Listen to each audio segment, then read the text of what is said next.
똑같은 일을 해도 여러 분야의 일을 경험했던 사람이 우대받던 시절이 있었습니다. 그런데 시대는 변했습니다. 이제는 한 우물만 판 사람을 선호하는 시대가 되었습니다. 왜 그렇게 변했는지 알아보도록 하겠습니다.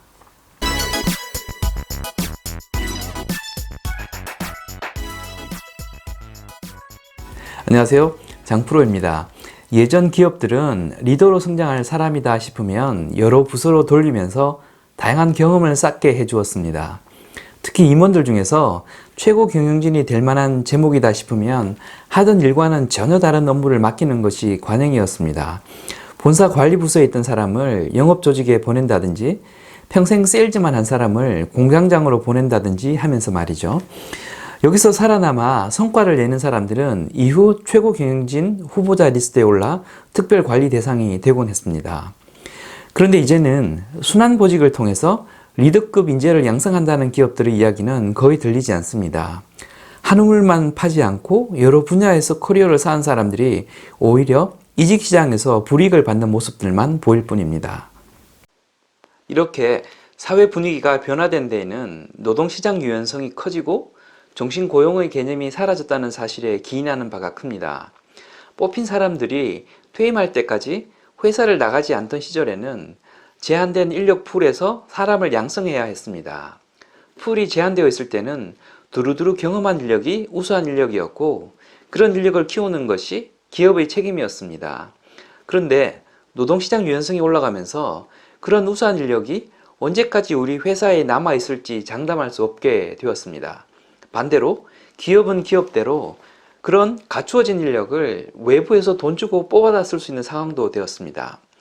두루두루 경험한 사람의 장점도 없어지게 된 것이고 더불어 인력 양성의 필요성도 없어지게 된 것입니다. 두 번째 이유로는 기술이 발달하면서 각 분야별 전문성과 난이도가 예전과는 비교할 수 없을 정도로 깊어졌기 때문입니다. 인사 업무 하나만 보더라도 예전엔 경험 하나 없이 업에 대한 이해가 있고 인품을 갖춘 사람이면 인사팀장 되는 데에 큰 어려움이 없었습니다.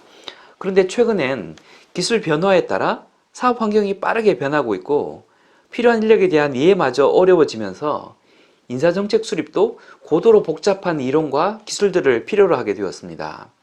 이런 복잡한 업무를 이 일 저 일 여러 일을 했던 사람이 잘할 거라고 생각하기 어려운 시절이 도래한 것입니다. 젊었을 때 여러 분야를 경험해 보고 싶고 두루두루 섭렵한 인재가 되고 싶다는 이유로 이력서를 일관성 하나 없이 그야말로 걸레딱지처럼 만든 30대 중반의 사람들을 종종 보게 되는데요. 절대 이렇게 해선 안 됩니다. 경력을 완전히 망치게 됩니다. 경력 목표를 명확히 가져야 하고 직무의 변화가 있더라도 일관성 있는 스토리라인을 만들면서 변경해야 합니다.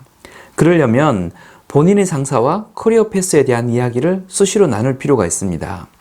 그래야 이 일 잘한다는 이유로 힘을 실어준다는 이유로 본인의 커리어 골과 무관한 이상한 부서에 발령을 내는 일이 발생하지 않습니다. 혹시 상사와 알력이 생겨 갑자기 이직을 하더라도 일관성이 깨지는 이직은 절대 삼가야 합니다. 중요한 것은 일관성입니다. 일관성 있는 커리어 성장은 이야기로 풀었을 때 자연스레 전달됩니다. 스토리라인이 있는 이직이 되어야 한다는 것이지요. 중고 신인들 중에서 좋은 직장에 가기 위해 혹은 해보고 싶은 일을 하기 위해 최근 2, 3년의 경력을 포기해도 괜찮다고 하는 분들이 많은데요. 중소기업 다니다 대기업이나 공사에 들어가는 것만큼 긍정적인 변화가 있는 것이 아니라면 2, 3년의 커리어도 가능하면 버리지 말고 스토리를 쌓는 데에 활용해 보실 것을 추천드립니다.